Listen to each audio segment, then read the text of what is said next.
where we are and all the different pieces, so we're not kind of swimming in where our role is here. We're convening this meeting under the FGDC Geocloud project, which is almost like a one-year incubation for projects. One example would be Micah from NOAA worked Geonode at the first, last year's Geocloud project, and we inherited that as a result of the FGDC Geocloud project through that. So it's a mechanism. It's almost like a project incubation, and that's the meeting we're convening here. And there's a lot of people that don't have that context. Some people are coming from this from a interest in open data and the CKAN Geonode combination. And also some are just interested in Geonode for its inherent capabilities too. So there's a lot of convergence in this meeting, and that's why I think it's appropriate to have this meeting to introduce each other and to know what each other's equities and interests are, and to start the ball rolling in that regard. But I'll have to apologize. It's just going to be what it is, I guess. The nature of this convening multiple people with different backgrounds. And really no formal awareness up until this point. Concern is that if we jump outside of what we're doing on our own agencies, that the group wants to make sure that we can have a system that could be a shared service available for other federal agencies, and do that in a way that's production ready, in line with government standards and security requirements. Right. What he said. So, and not just running rogue, which is also another project we're talking about, completely with other context. So, with that, I think we'll transition to talk about kind of the vision that we all have here, and see if we can backtrack. Provide both kind of non-technical and technical folks some context for this.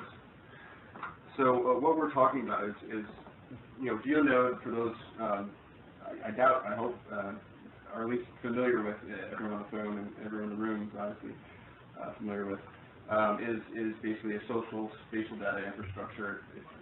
What we're talking about is leveraging CKAN, which is the software under data.gov, as an automatic harvester of Geonode, and seeing the intrinsic value that it has, multiple different applications, and think it's of value that we as a federal government should get together and see what possible solution there is to providing a kind of a generic shared service. Using these two tools to liberate and make available, discoverable our data. So with that, I'll get into kind of what we're talking about here. If there are any immediate questions, probably hold off, because we're going to have to power through this presentation, and then we'll probably open it up for discussion after that. So let me go back. So what we're calling, even though you can't really see it too well in this room, I don't know if it's picked up poorly on the webcast, but we're calling this an effort. It's not a project itself, but the effort is being called a Distributed Open Unified Government Network. The name comes from, well, we'll wrap that up at the end of this, but the name has meaning beyond just usual government acronyms. So what are the components, as again I alluded to, Geonode and Geonode being a way to provide access both as a download and web service, to provide access to geospatial data for it and its metadata is important as well. And CKAN, which it serves as U.S. government's open data portal, and building that into, it has all their capabilities in harvesting existing services, and also as a direct upload service in itself for non-spatial data, so that it provides a scenario where you can combine spatial and non-spatial documents and data at one level, centrally aggregated and cataloged. So what is it? Basically it's an open data infrastructure, obviously with a focus on spatial data, but also capable of handling non-spatial data as well, and documents. So it's built off of well-known, well-supported components themselves in open source communities, And so what it is open source, open data infrastructure. And it provides, I won't read verbatim to avoid, but I think I just pretty much recast what I just went over. So how could it be used? I think the focus would be of the first name of the acronym, which is distributed. The scenario plays out, and you'll see how it does, that it could be kind of infinitely deployable or distributed, and yet still be unified in how it's architected.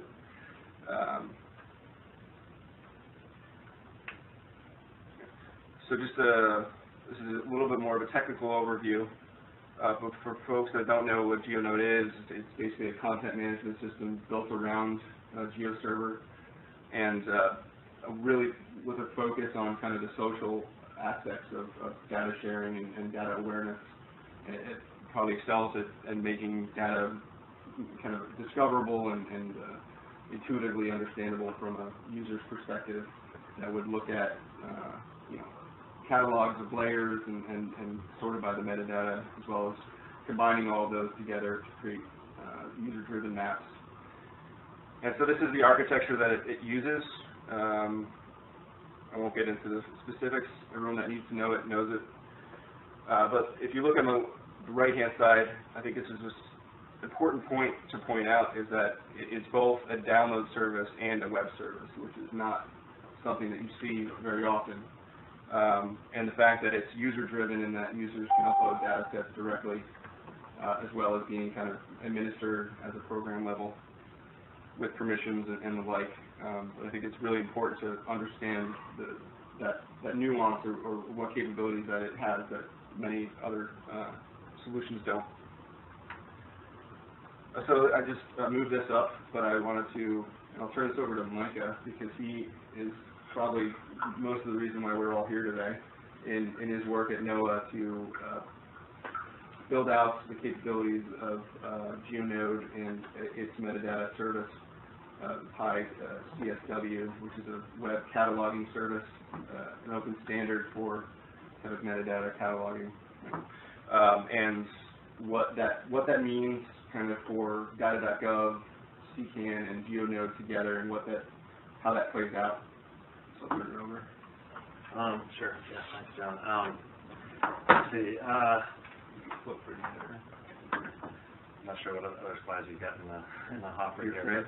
So anyway, yeah, I guess I'll just go through and talk about my involvement with Geocloud over the past few years. I think it's been about 2 or 3, but at NOAA we had stood up an agency-hosted GeoServer service, and which was great. It was a prototype. We were able to publish our spatial data sets using OGC compliant services. However, when this project was completed on the order of 3 years ago, we really didn't have anywhere to point people to look at the results. So we had these web services deployed, and it was available for anyone in the agency to go and say push their spatial data if they didn't have the resources in their home office to host their own GeoServer instance or pay for an ArcGIS server license. So and this is in collaboration with Matt, who's also here, my collaborator on these projects. But anyway, yeah, we completed this web service, but we had nothing for people to look at. So that's where I learned about Geonode, and just its sort of power as a platform to expose spatial data services on the web. And we wrote up a proposal to participate in the Geocloud project and prototype, deploying Geonode with the idea of connecting it to our agency-hosted web services. So the cloud platform kind of provided that, I guess maybe remote, but also ability to connect with the agency-hosted data services. And that worked pretty well as a prototype, and I think we got into some of the more advanced transformations and evolution of that whole Geocloud platform that Robert and Ami were talking about. However, our project is, again, been a prototype. As I mentioned before, we were just looking for a good catalog hosting platform. However, with the capabilities of PyCSW and the web catalog service that Geonode encapsulates, we do have an opportunity for interoperability with other catalogs that can basically speak to the CSW service and harvest data from it. So about this time last year, NOAA, along with the rest of the federal government, was scrambling on complying with the project open data requirements, and Doug Niebert, who mentioned has been one of the original Geocloud leads, proposed to deploy CKAN on the Geocloud platform, leveraging the existing work that had gone into it, and then to be able to essentially run an agency-hosted or an agency-controlled CKAN instance to be able to essentially catalog each, in our case, NOAA, we was with USGS and FGDC and Department of the Interior.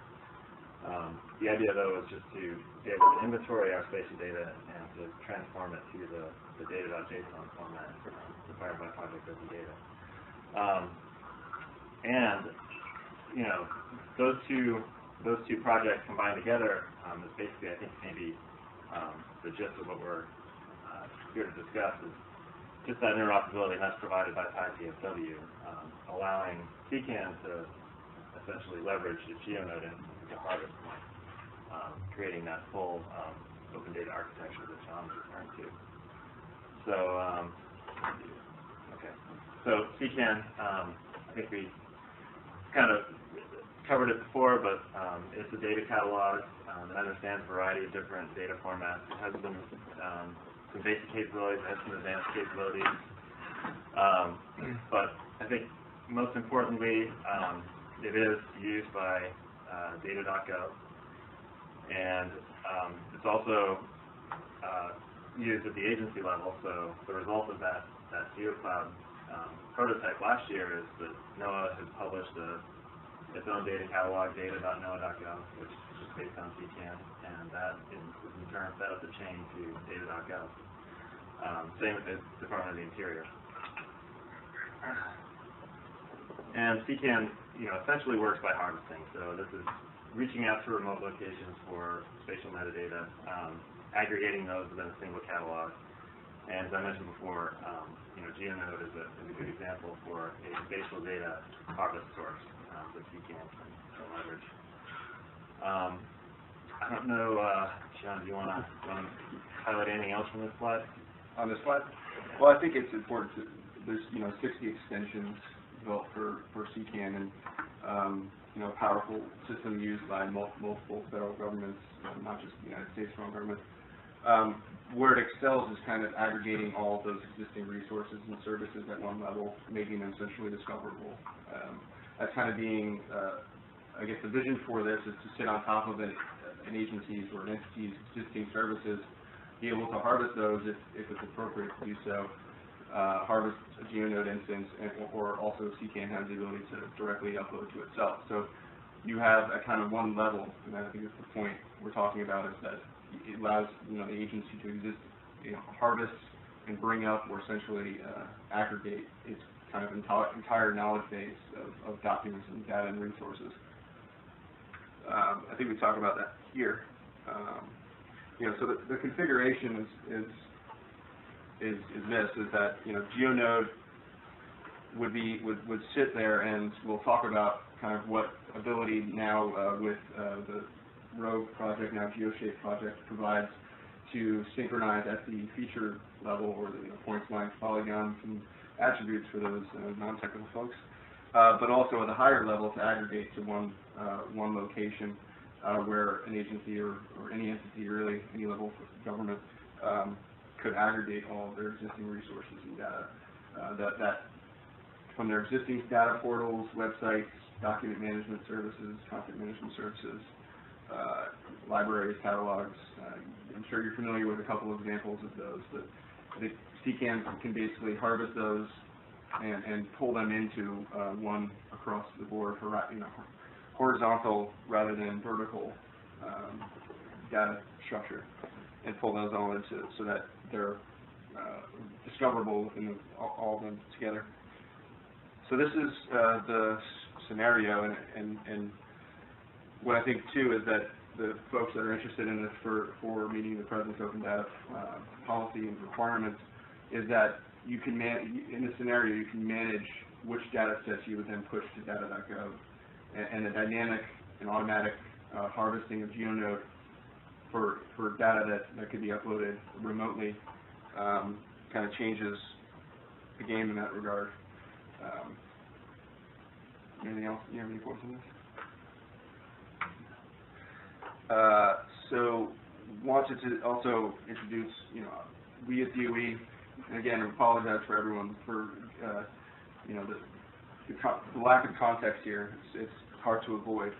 But do you want to talk a little bit about, the road or the evolution of that and why? Basically, what I wanted to exploit or to demonstrate was the synchronization across geoservers at the feature level, and what that offers too with this new version of Geonode. So I'll let Patrick probably talk about it a little bit more technically, because I gave you one of those non-technical people, or non-super technical people. But I think what is important, and we'll highlight a little bit more too, and why the core is here, and what happened with Rogue and with ultimately what's turned into the GeoShape, is how we in the core really look to start pushing technology investments to help shape future requirements in decision-making environments. So what has rarely happened, and it has happened in the past, so I want to be careful to not say, because I know we're publicly being recorded. I've got to love my lawyers. Is that we have opportunities to do interagency collaborations that allow us to build technology, and it has been something that the core has done for 30, 40 years with open source, specifically geospatial technology. But what was really great about this project is we were able to be much more transparent from the very beginning and tailor our development and our requirements very clearly to our user base, which was not just the U.S. military, but also other federal users, for example, the State Department. So there was a lot of very specific, and not only, the U.S. government, but other interagencies as well as international partners as well. So what is unique about GeoShape is not only the technical capacity, and Patrick will talk a little bit about that, but also from a policy standpoint as well as an interagency collaboration. It's a really great example of how we were just able to do good, I guess is the best way to say it. So if you want to talk, and we'll talk a little bit more about where we're going with stuff like that in the future. Yeah, I would say, just, to add to that, through the Rogue project, we definitely use an iterative approach to build a software, and I think that's why it turned out so good. So do you want me to speak to all of these, or just GeoGig? Well, yeah, no, let me back up for 1 second too. So the bottom level right here, we talk about distributed spatial data services and sync. That scenario plays out with the Rogue version of Geonode. The community edition of Geonode still has the ability to aggregate up to CKAN, but what we're talking about for this project is using the Rogue version for that deployment, or doing both kind of versions for deployment. But you would lose that bottom tier synchronized, from instance to instance. So I just wanted to, call that out to say that bottom aspect kind of relies on what you guys have done with the Rogue project, and to give some understanding of how that could work on a kind of a distributed network as we're trying to describe. Okay, so I'd say one of the key GeoGig is pretty much the same paradigm as GitHub. So you're tracking individual changes at the feature level. So you have the full version, like history of changes that were made to each individual feature. How I kind of refine it is it's different than dumb replication, where you're just copying the Postgres database from one server to the other. With GeoGig, each server kind of knows the history of the data, and you can really create like a globally distributed system a lot easier. I guess a non-technical example would be if we set it up to be synchronized at that level, you would get a notification that a point has changed locations, or a point's been created, a point's been deleted, attributes have changed. Yeah. I mean, one of the tough points of this is to explain the kind of the synchronization aspects of this. It's hard Yeah. without like a visual, but you can see all the changes, the full history of a layer, or you can see the full history of a feature. And this is like, epically better situation than just shape files where you don't have any history pretty much. Or you can upload shape files to a shared and version it there, or have like 100 copies of the same shape file on a shared drive. This is tracking it all like in a very sophisticated way in like a repository. And also, it's disconnected and connected. So when you're based, and that was one of our big requirements on this, is when some of our users are not always connected with communication access. So they're still making changes, and so making certain that we can synchronize those changes at the appropriate times with the appropriate controls, whether you're connected or disconnected. So that was one of the biggest pieces within this as well.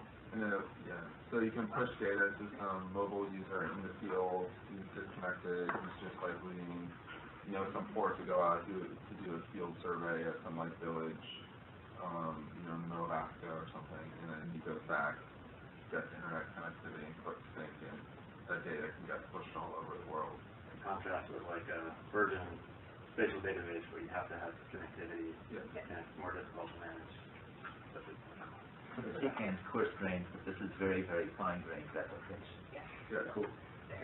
And that's kind of the vision that we want to put out there, is that this system could be set up in a scenario that it's infinitely distributable and deployable, but also at the same time syncable to each other, both at the small collaboration level, individual collaboration level, and also at the program or department kind of centralized aggregation level. So it has the benefits of both the low tier and the top tier. And so in that scenario, it plays out well, especially for a shared service scenario where we could deploy this centrally and also synchronize to other deployments of itself. And I guess Arbiter, that's the mobile app. So you can go completely disconnected. The key is that green button at the bottom left, the magic sync button. You click that, and then all your changes, including photos, will be sent back to the server, and you'll pull down all the changes that were made by everyone else. And just like GitHub, it scales just seamlessly, so you can go from 10 users doing a field survey to 1,000.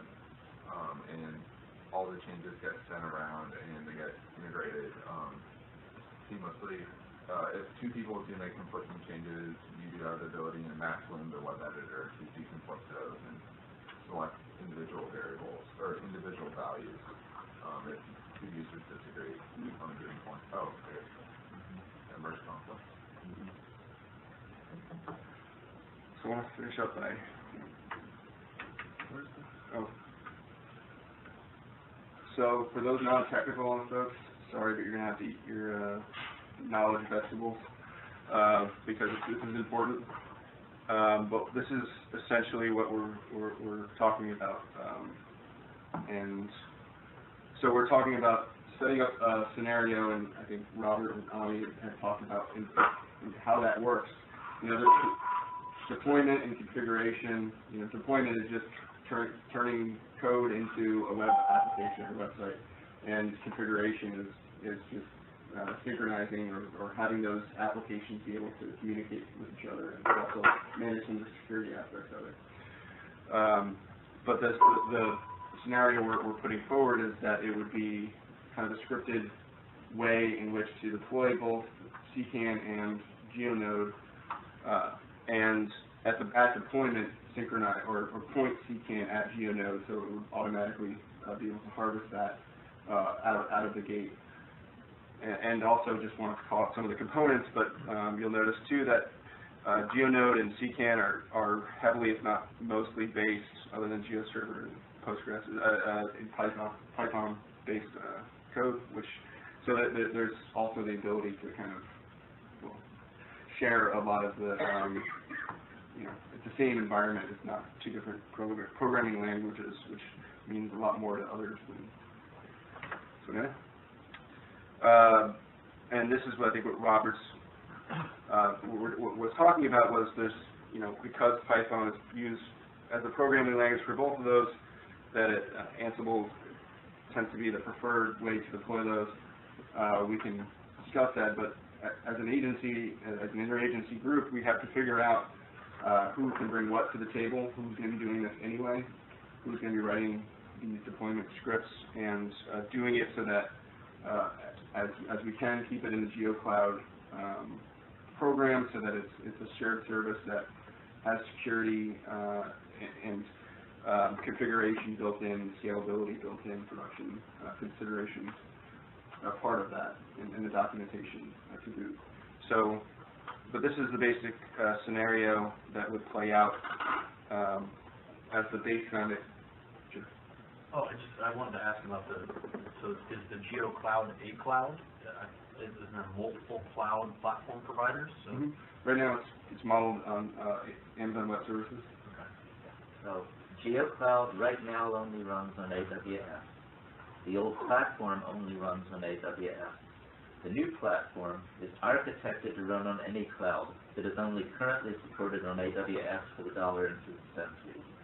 But if you said you've got another cloud and you've got funding to back it up, we're all ears.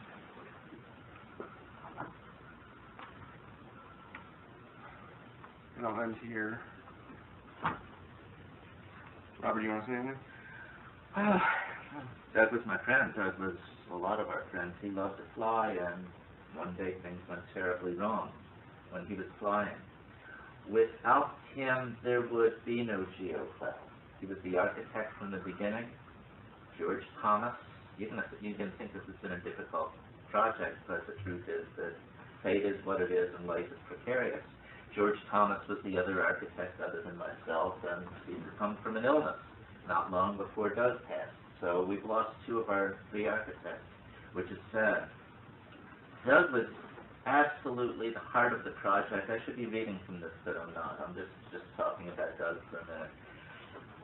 In FGDC, and of course the critical link between FGDC and USGS were the project's housed, and Ken has been admirably fulfilling that role since. He had the vision, he had the understanding that you need to do more than apps, that you need to do platforms, and that you need to make those platforms something that an agency can bring out on the ground, because the security people will have a talent to get without the I's and cross the T's. And yet he had practical knowledge of geospatial applications that made it genuinely useful. He also really liked good beer and had a wonderful sense of humor, and was one of the few other human beings I've ever met that read Ecotopia in the 1970s. He was a person both of values and a vision. And I really liked him, and I think that I'm not alone in this room in thinking so, and that's what I've got to say. I would add, we wouldn't have our current project at DOE need to note, which was Doug made the connection between me and Micah, who we had worked with previously, and I had met Doug on detail at the White House working on open data sharing stuff, and just a really great guy to work with, and he made it really easy to do some great things. And I think he was one of those people who just had a vision and actually was able to achieve it, and that's unique.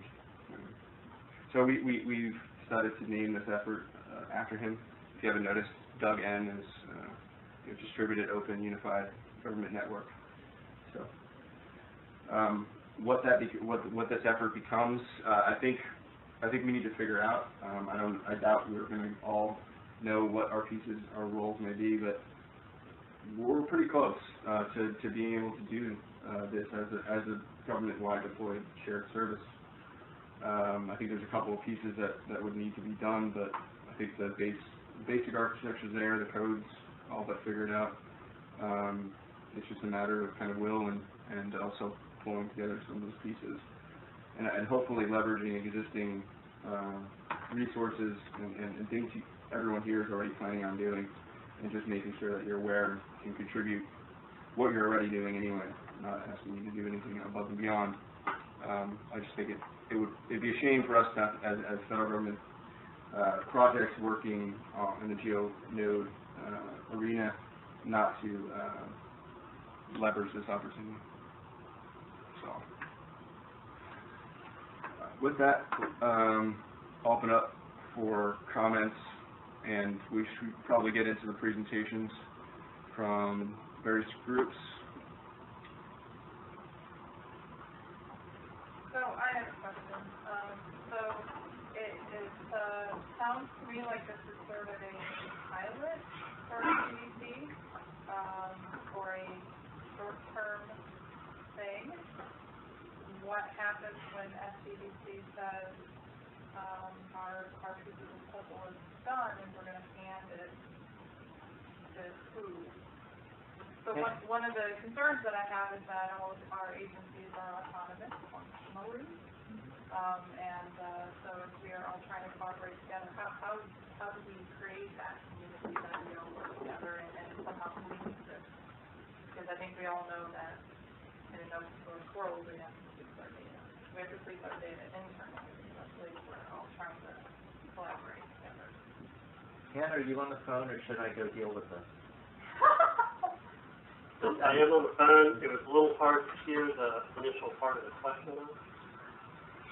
So I'm going to paraphrase the question. You can have another go at it. Let's say we're able to add these services and fold it into the platform, extend the platform so it does it. It needs curation and some kind of ongoing lifespan. There'd be repositories, all of the things that generally Geocloud does now, but Geocloud itself is in some contractual transition. What's the vision there? Would we manage this the way, for example, we managed the old platform and its attendant apps and provide a central source for projects coming in on graduated projects? How do you see that? Well, Okay. I think there's opportunity moving forward as the geospatial platform matures as a shared service. Excuse me, to deploy some of these solutions as part of that core capability. You know, long-term vision, the longer-term vision for the platform, which really has been pushed out farther than expected due to just some contract recompete challenges, which are now taken care of, was to have the geospatial platform operating within a cloud environment, and then being able to deploy within that environment the technology stack to enable this type of work to continue, as well as being able to support and connect with the implementations that agencies themselves are managing in-house or managing in their own cloud environment. So, you know, I think there's discussion that needs to occur there, and I think that's part of what this Geocloud group will need to engage in over the next few months as we look at what the next iteration is going to be. I'll just add that we've done this before, so this would be more of what we've done before. I needed to hear Jen say that, yeah, we're really going to do this. And just an example, so when the idea behind the FGDC Geocloud idea too is that as projects get out of that incubation stage, what they've done becomes available as a shared service to other agencies that want to inherit it. So it's more, yeah, as you said, graduated. But yeah, I think in the past you've done that where you've made, and that's how we discovered it. You know, Mike has worked with Geonode and inheriting that and deploying that. So it probably works in that scenario. And I would hope that people recognize the value that such a scenario and such a platform could offer them, especially being able to, you know, not just supplant or replace their existing services and just you know, require them to transition fully. I think everyone knows that half the battle sometimes is cultural change, procedural change, and process change for people that are actually contributing data, where this scenario kind of sits on top of an existing infrastructure and build more capabilities to make that accessible. So is it like an agency can just go to the Geocloud as a contract vehicle and go, I want capability bang on cloud X, or what does this mean? So it's not a contract vehicle, but here's how it works. Every year, agencies who are interested in exploring something new go through a process of coming into Geocloud. That's the entry process. And they're vetted for this and that and the other thing. And what they get, if they pass muster being that it fits within the scope of the platform, fits within the purpose of the program, and fits within the dollar limits of the funding for that project year, what they get is essentially a year of operation that they don't pay for, that's funded by FGDC, in which to bring their projects up and get them running on the platform. We keep talking about the platform and using it to do new and different things or host data sets that are new and different. At the end of the year, they're expected to graduate. And graduation generally means that's the point where you take out your checkbook and get a funding vehicle, not for Geocloud, but for, in this case particular, Amazon Web Services. You need to go find a reseller. And you can find your own, I can help you find one, whatever. And we basically give you your account. So the account that you used in the program year, we change the credit card to your funding mechanism. We don't make you make a new one because it's just too painful for words. We just give it to you. And new people come in and we roll this as it goes. So it's not a funding vehicle, but it's a chance to get yourself in a place where you would use one. The other point I'll make and then I'll let go is we don't cut off our children. We've got a community portal. The meetings are open to present and past projects. And the artifacts, as they're improved, continue to be available on a shared service basis to agencies and projects that have gone through the program and come out the other side. Anybody want to correct that? That's how I see it. This is Ken. I think that's accurate. I will add that I don't know who asked the question, but the intent is that there will be a capability that agencies can take advantage of through the geospatial platform core that will, where you can either host or buy these types of services, and they would leverage the DOI enterprise cloud contract. We're not quite at that point yet. Now that we've got the new support contract in place, those are things very near the top of the list. And we'll have more information about that as we move forward. That's something that's being overseen through the DOI OCIO's office, and Gary Johnson is the managing partner of the geospatial platform. That was essentially the crux of my question, so thank you. Oh, good. That was a good question.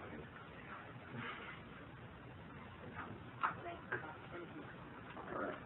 I've got a question. Derek Mataka, USPS. Can you help kind of connect the dots here? We've got a couple moving pieces, right? So, geospatial service that I have that I want to make public. Okay, so we'll start there. I'm a Geocloud participant, or maybe I'm not a Geocloud participant, and I have a geospatial service that I want to register. Up at the top, I guess we've got data.gov. Then we've got somewhere in between there, CKAN, Geonode, GeoServer, or just a straight ArcGIS Online WMS service. So can you kind of give us just a broad picture of how we connect these dots? And maybe that visual would be great, because Go back to this one. Yeah. All right. So, yeah, what we're talking about is that Geonode would sit underneath CKAN. CKAN would harvest Geonode out of the gate on deployment, and so automatically registering new services as they become available. I also CKAN ability to aggregate things like ArcGIS services, existing ArcGIS services, as well as many other different data sources, resource sources, and then also being able to have users directly upload spreadsheets or documents or data sets directly to it. So you have the CKAN kind of sitting above the existing architecture and this Geonode addition, aggregating to one level, and then managing CKAN to then push data.gov, and using it to manage which data sets you would then make available to data.gov or harvest to. And then also being able to cross-harvest to other CKAN implementations. So if you need data that's housed by another agency or by another CKAN instance, you can harvest that to pull that into your own search. So you get a scenario where you're centralizing and aggregating at one level the resources that you would want to make available. So there's going to be a top level Geonode instance, or are these kind of distributed Geonode instances? I think it would have to play out to, you know, do you want your own, or do you want to share, do you want to, whatever the scenario may be, but the idea is that it could be at any level, any distribution, you know, multiple times distribution, but you still have the ability to interconnect either up, down, across, or filter up, I think is the scenario. Yeah, I think the underlying GeoGig technology as well for ICSW allows for like a fully distributed network. So you can bake whatever hierarchy you want into it, but it's not a requirement. Like 5 agencies could use the same Geonode, the same CKAN, or they could each have their own individual Geonode or CKAN. I think for HIU, initially we're not going to have our own CKAN, we'll just harvest directly to data.gov. And then, you know, once we get some unit in our IT department to take over administration of CKAN, we'll deploy it. But I think you just have a ton of flexibility to do whatever you want. So the limiting factor, if I understand you right, Patrick, is interagency agreements and essentially political stuff rather than technical capability. Well, I mean, once we have like all the descriptions. Well, there's always Make it easy, but once it is, it's like, you know, go button and shit. I think maybe some good communication materials too, like one of those, you know, tiny little technical details. Yeah, and why I bring this up in the context of this is because, well, deployment, documentation, configuration, orchestration, those are all things that are probably the inhibiting factors that no one ever talks about, or non-technical folks don't understand. And the Geocloud initiative really excelled at making a focus of those issues: documentation for security purposes, documentation for usability, reusable scripts for deployment, security and orchestration. These are important things, and probably if we can get those figured out, and we have the technical ability kind of exists as we sit here, barring maybe touching up and making it more stable. I think it's achievable, and I think it'd be really impactful to do that as a shared service at the end of the year and make it the project of Geocloud to graduate, because we don't really have one at this point. Can I just ask one more question? And John, you knew I was going to ask this question. Secure data. Is anyone hosting any type of secure data on the Geonode at this point in time? Well, any data that needs to be restricted to a specific user group. I mean, that could mean that it's classified, it could mean that it's sensitive, but unclassified. So maybe it's only supposed to be authenticated to users in an agency. Maybe it's only supposed to be, people who have specific clearance level. Is anyone doing that? We are at NETL with our Energy Data Exchange, which is CKAN. Let me separate out 2 things. One is the question, and that's the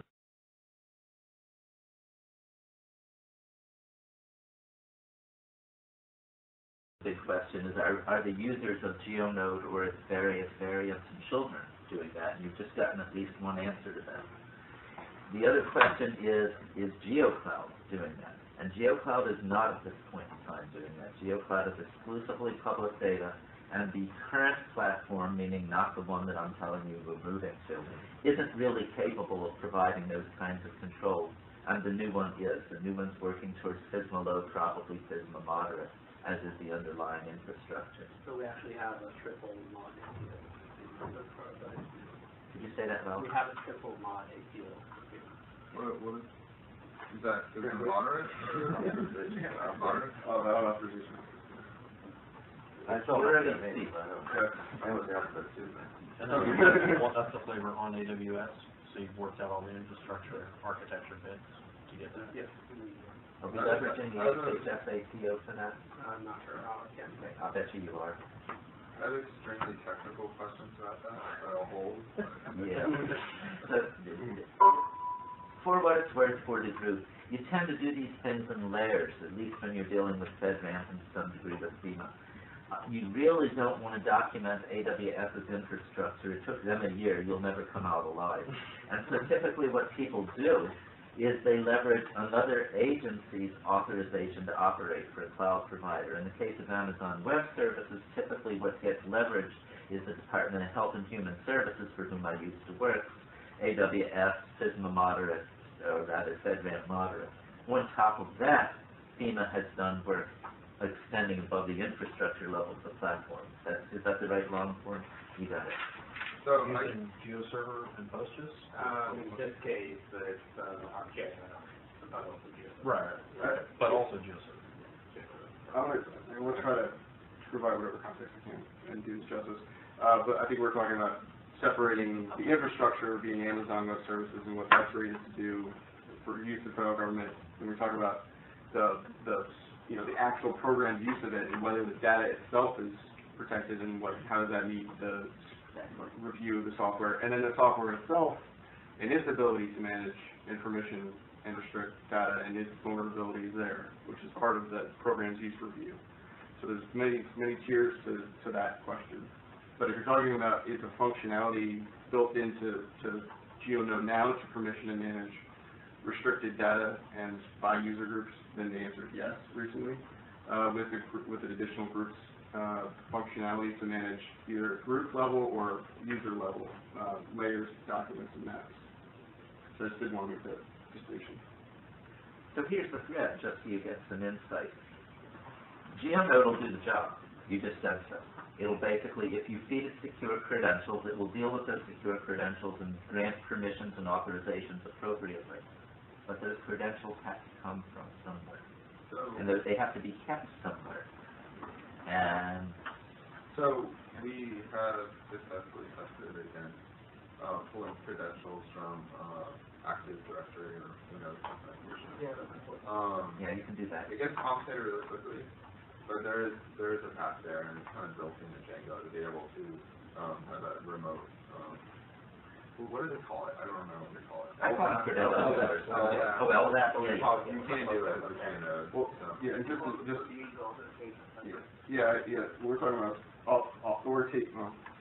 authentication is saying a user is registered in another system and registering them in their system. So we're also having discussions with COE, John, with Max.gov, which is run by Office of Management and Budget, which provides central access, basically allows any federal employee, .gov, .mil, .fedus, email extensions to self-register, and to use that as a means to provide kind of authentication as a service from a compliant source. So that system would enable, that integration would enable us to kind of push the authentication to already approved source. I guess the question would become authorization, which is the user's ability to do what in the system, which is different than authentication. Would be part of the program's necessary review to do anything. It's not just use Geonode. They would need to do that level of review to do anything in a web framework. So we've got three paths. We've got your Active Directory. We've got the built-in credentialing capability of the platform. And we've got, even better, the HFTD12 capabilities. That is, you can put your card in the machine and they'll know what it is. Max.gov, which will connect to your Active Directory. Right. So we have been looking, we actually look at Max.gov. That's one of the options. I'd actually be interested in knowing how it integrates. They tell you that you can use any SIM card, but they don't tell you exactly how it integrates. I think they're a SAML 2 identity provider, but check it. And Max.gov has baked-in groups by agency, and those groups are passed when you're using authentication systems. Yeah, so the idea is pretty. One thing that would also have to be figured out is how does CKAN and Geonode share authorization and authentication to each other. So That's what the platform does. Yeah. So kind of what we're doing with is using a third-party tool to deal with single sign-on in case that's needed. And we're also looking at integrating possibly, we also have a need for PIP cards, so either maps.gov or a third-party tool that we're going to use to deal with the authentication part. But really, this is what I tried to highlight with this, or propose in this effort, is that we're that close, and I think it's valuable for us to keep it in mind. With that, I'd probably try to change in the effort to pull together some of the meeting and not preclude anybody's use. We want to move to the next portion of this, which is showing how agencies either are currently or plan to use Geonode for its inherent value. So we can come back to this CKAN discussion and integration of Geonode for the end discussion and try to reserve some time, but I do want to get to the presentations. And Noah, Micah, you had mentioned that you were, most of what you're doing now or would be presenting on anyway is baked into this proposal. I guess, is there anything that you wanted to add or make the group aware of from Noah? No, not really. I think we should move into other people's conversations. Yeah. So with that, I'm going to stick to the agenda. Derek, do you want to pull up your slides? And if you want, you can just, if you want to hand through them, or would you rather have keyboard? No. Oh, yeah. Were you able to upload those? Yes.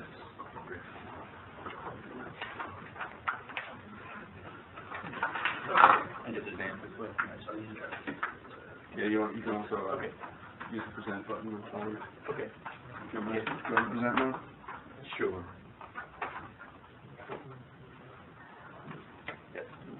Yes, so this is Derek Misaki with U.S. Geological Survey.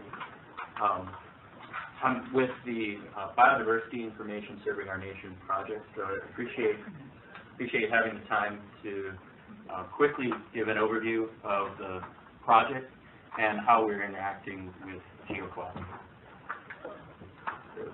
So this is the web interface for Bison. I'm with Core Science Analytics and Synthesis Program within USGS. The Bison project really is meant to serve as an aggregator for species occurrence data. You can see a heat map there in the visual.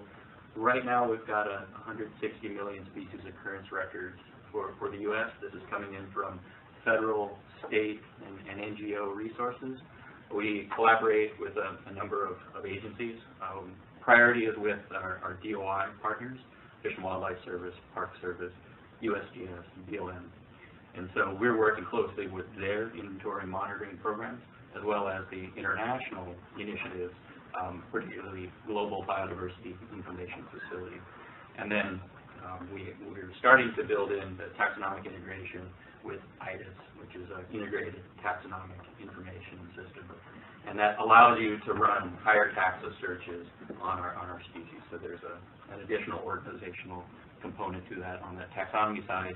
And then we're really concentrating on the geospatial organization for search inquiry. So the goal of Bison is really to increase the availability and accessibility of all the species occurrence data for our nation.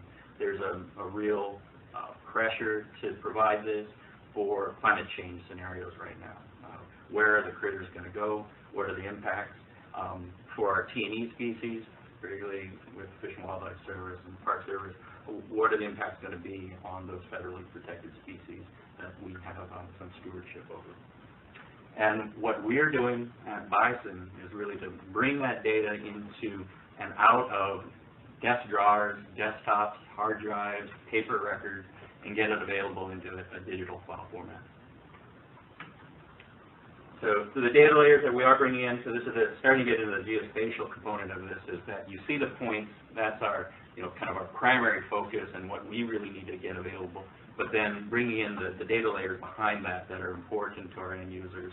And this list, is constantly being updated and changed, but right now, definitely the temperature, precip, soil layers are coming in behind this, and we're making those available. We're pulling all these in through available web services. Bison is also really kind of dedicated to opening up its services so that you don't have to go in primarily through the web interface, but can come in, harvest the information from WMS endpoints that we have made available, REST API, and then we've also just made our solar index available, which is really popular. So people are really interested in just, being able to get at the solar index, run a quick harvest, pull that into their resources. The reason that we're getting into Geocloud is that we really want to make this available to kind of the catalog, metadata community, and then make that available through standard interfaces. We've got a Bison interface that we provided, but again, it doesn't conform to an existing standard. You have to go through the web documentation, look at the API, and then use that API the way that we've designed it. Solar API really made us realize that people just want something that they're comfortable, familiar with, they can point their services at. So our next steps, and this is where the Geocloud component comes in, is that we've partnered with University of Kansas with their Life Mapper Species Modeler. So we've got 160 million plus species records, 85,000 plus unique species that we need to run out as species models for current conditions and then our future scenarios, so our 2025 or 2050, 2075, under a variety of different climate range models. What we want to do with that is take that information and get that up into Geonode, into GeoServer, and then start to make that available and look at what other groups can do with that data and information. So what we've done right now, and this is really thanks to Geocloud, is run up the cloud compute model in AWS on the EC2 platform, and then made a block volume available for our data, launched that, started spinning this up. Our next steps are now to get GeoServer up and running, and then I need to learn a little bit more about how we can integrate the Geonode capability. We had originally just thought just going to be a GeoServer instance, but now I'm learning more about what Geonode can do.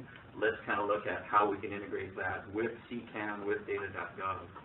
Because what we have to do is make this data available. So the other thing that we're looking at is developing an A16 biota theme so that we can serve as the current data through the OpenGeo platform, start making those data layers available. And then our initiatives with EcoInforma and BioEco mean that a dozen federal agencies are coming together at how we're going to share and make available biodiversity and ecological data through a common platform. So if we really want to move forward, we're ready, willing, and able to be kind of a test platform to push this into Geonode. That's it. Yep. We've allotted like 5 minutes for each question on the specific presentation, so please ask quickly and poignant questions of each of the presenters.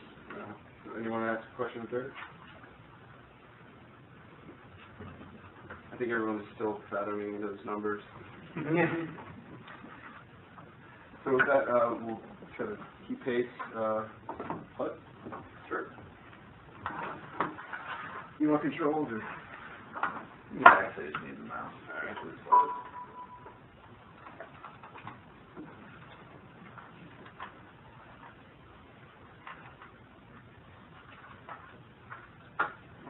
All right. So, for those of you who don't know, I haven't met me yet. My name is Robert Renner. I'm here representing HUD. I work in the policy development and research arm of the organization, not the IT arm. I am a GIS guy, have been for quite some time, and when HUD decided that they wanted to make GIS sort of an enterprise shared IT service, they tapped the subject matter experts in the agency, which happened to be us guys sitting in the research organization, not their IT people. So I go from being a GIS jock to be all of a sudden having to manage an IT program with a budget and basically try to organize what the entire agency is doing around geospatial. So we're a pretty small agency, so it's not as scary as it might sound. Kind of easier to get your arms around it. It's probably about 6,000 people or something. So just to give you a little bit of background on HUD, we're not really a spatial data creator. We use data that other federal agencies have created to map the things that we need to map in order to make important decisions on where to spend our money, basically, and where our grantees spend our money. So, for example, we use a lot of census data, census administrative boundaries, census decennial and survey data. As far as the data that we bring to the table, it's mostly data about our assets, where public housing is, where the folks that we're giving housing vouchers to data about our program. So it's administrative data. We're not digitizing soils, mapping, buoys. So just to give you like a feel, it's a different kind of application of GIS. So, and I feel like our brand of GIS isn't particularly well represented in the sort of data.gov world that kind of fit that model, which is very much driven by physical geography. We're more on the human social side. So with that background, we got interested in the Geocloud project for a number of reasons, to dip our toe into cloud computing, which we hadn't before. We're mostly an Esri shop, and we serve up data and applications for our grantees and our staff, with an on-premises Esri or Shared Service type of, software stack along with Oracle. So we saw Geocloud as an opportunity to sort of dip our feet into the cloud computing world, and we really wanted to focus on the open data requirements that we all have to meet as federal agencies, and address an issue that we, address this one issue as a burgeoning sort of enterprise program. How do we help our staff and our grantees and the general public find the data, the applications, and the services that we're making available? And currently, all that stuff is in different places, right? So if you want to know about all the applications that we've created in a hosting, you have to go to one place, egis.hud.gov. If you want to get to where all of our data and map services are, you've got to go to another website, and that's where we're posting links to data downloads and our links to our REST services and OGC compliant web services. Then of course we started using piloting an ArcGIS Online instance to help some of our analysts make their data and analysis more quickly available outside of our sort of traditional development to production state sort of IT protocols, which is a very long timeline, right? So, and then of course we submit data to, metadata to data.gov. So all this stuff is in, different places. We're trying to create a single storefront, basically, where one could actually go and search, discover, and download, access all of these geospatial assets of the agency, regardless of what they may be. So again, I already talked about, we're all here for at least this whole open data discussion around meeting the same A16 OMB circular mandates. But as I pointed as I alluded to earlier, we're really trying to take a more enterprise level approach to the way we provision GIS services to the department. So again, the need for that single storefront kind of springs out of that, out of those efforts. So when we originally envisioned this, we thought, okay, we're an Esri shop, we'll use GeoPortal server. But then when we started really looking at it, we set it up in the Geocloud environment. When we started looking at it, we realized there was a mismatch there between what the actual requirements were for the solution versus what we were getting out of GeoPortal server. So, for example, in terms of downloading, right? I mean, we'd love to be able to provide downloadable data in not just Esri-specific formats, but CSV and the variety of other open data formats that are available. That capability was severely constrained with the GeoPortal server. solution out of the box, and as we delved more into it, it appeared to us that we were going to have to do a lot of customization work on the ArcGIS server side to be able to support that kind of requirement. That was pretty much one of the main drivers that sort of pushed us out of that solution and more towards Geonode. Talking to some of the other folks that have had Geocloud projects before and have tackled some of these same issues. I mean, Noah, obviously you guys have, crossed the bridge on this one already, it seems. So just being able to be part of that group and hear about other people's experiences trying to do this very same thing is basically why we're here, trying to learn from our other federal partners and in the past. And I think that sort of pushed us towards more of a Geonode solution here. Additionally, we noticed that there's a lot more support and a larger user base and documentation on Geonode rather than the Geoportal server. So again, that was all sort of driving our solution on that. We're starting to mock up what the customized instance would look like. Obviously, as I said before, we're really focusing on users being able to discover both actual raw data, discover and download raw data, find our applications more quickly, and focus our ArcGIS online users towards using our enterprise data assets, which we're broadcasting services, rather than turning our ArcGIS online environment into yet another sort of glorified SharePoint mess, which you could easily turn into for those of you who know that product. That's sort of where we're going, and here's kind of where we are and sort of the issues that the hurdles that we're still trying to cross. The end of the year incubation period is rapidly approaching. We've sort of shifted focus in the middle of the year project to, again, change the solution architecture. We're kind of going to be in a crunch time here between now and February to actually get a prototype of this thing running.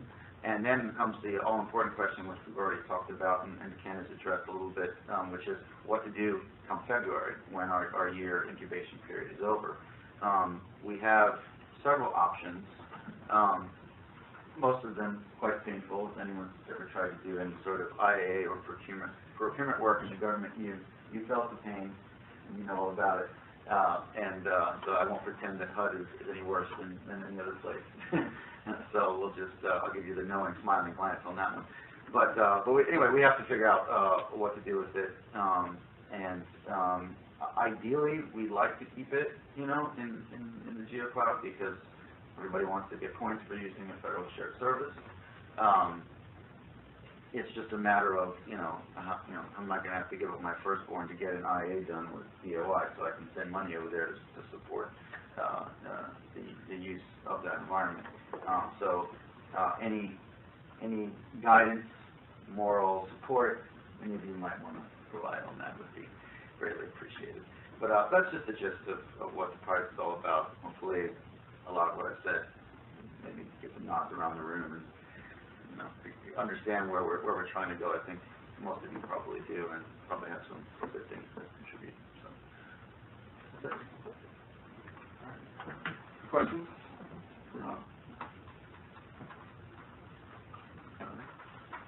All right, we'll move on then, and I have a question. okay. So if you're moving to this model, do you have an expectation about cost savings if you're going away from your entry model? It's not so much about that. We're not. It's very hard for us to show cost savings because our current sort of hosting is done under a huge IT umbrella contract with the agency. And it's very difficult for us to tease out what we actually using from a money standpoint of that service.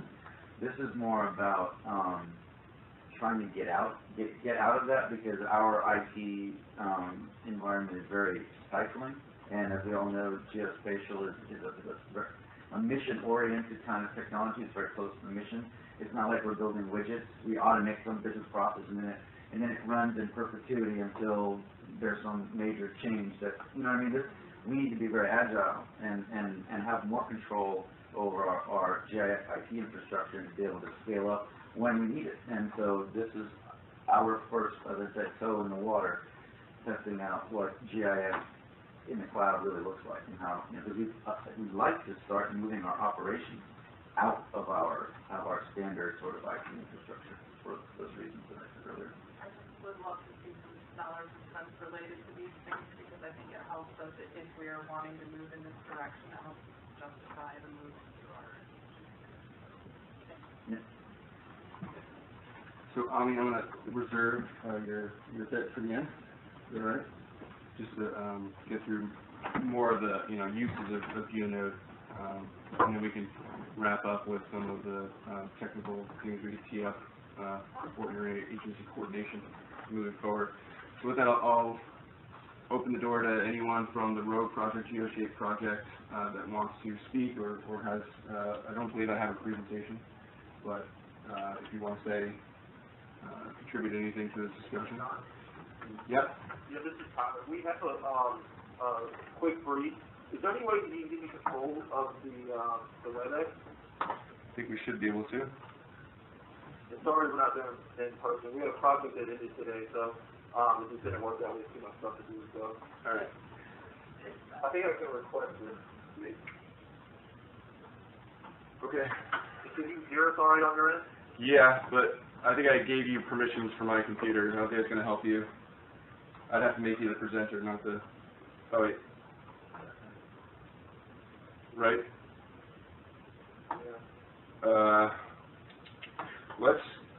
Let's skip you now, and then why don't you email it to me, and I'll try to pull it up when I can. I think, Liz, you were going to...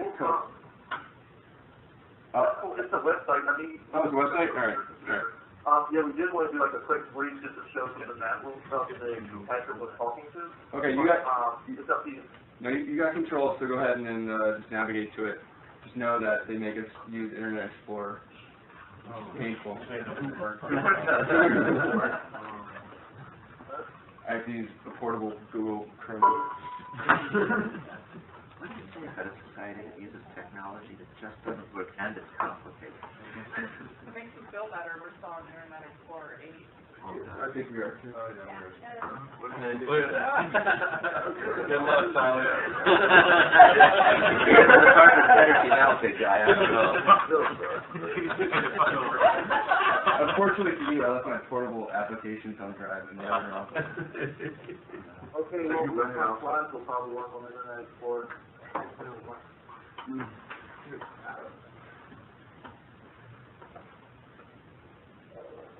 You don't do that.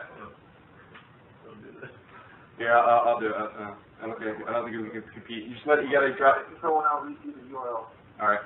I think you gotta give me control back. Just click. Click. And happy end of the All right. Here, sorry, let go. I think I can override you if I click here. All right, I got it. Don't touch it. Go ahead, tell me. All right, it's slides.com. Slides.com. Tyler Garner.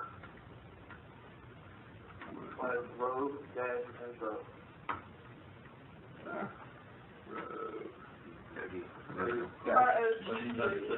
Unless you make yourself up. Dot what? Or, no, not dot, but dash intro. I-N-T-R-O. Jeez. Sorry about this. No, his keyboard is like miniaturized. Killing me. Yeah, that too. Is it Tyler Garner dash rogue dash intro or slash? Dash? Try Try that? There's no, dot nothing? I'm hitting enter. Here we go. It's IE. Yeah, it's IE. There we go. There you go. Sorry that was so complicated. No, it's alright. I'll pin. So you next slide. I'll pin. Yep, you go ahead. Okay, so hi, my name is Tyler Garner. I'm a senior developer at Novus NSP. Also here is Tyler Maggie, who was the technical lead for the Rogue project. Next slide. So first of all, Road was a joint capability technology demonstration, which JCTD introduced new operational concepts into maturing technologies to solve complex problems. These are Secretary of Defense vehicles to kind of take these emerging technologies and see if they have any operational value. So the road, or excuse me, the goal of the road JCTD was to allow organizations to collaboratively develop and analyze geospatial data with traditional and non-traditional partners. Next slide. So our partners for the JCTD were U.S. Southcom, Army Corps of Engineers, Department of State, HIU, COPECO, which is like FEMA in Honduras, SecDef, and then finally the Pacific Disaster Center. Thank you. So these are the components of a geoshaped instance. We use Geonode for our user interface and spatial data infrastructure. We use GeoServer to serve up all the geospatial information. GeoWebCache for caching the files. Postgres and PostGIS, we allow users to upload data either to GeoGit or PostGIS. GeoGit, now known as GeoGig, provides most of our, or all of our decentralized version control support. And this is what gives us the ability to go offline, to sync your data with other servers and other remote repositories and whatnot. Some of the things that Patrick was explaining earlier. We also developed a tool called Arbiter, which is a native Android application that allows users to collect essentially information or geospatial information from the field using an Android device. And finally, I think we spent the most time developing this custom web application called MapLoad, which abstracts some of the complex GeoGit operations that we want to perform into this high-level web application. So those are the components.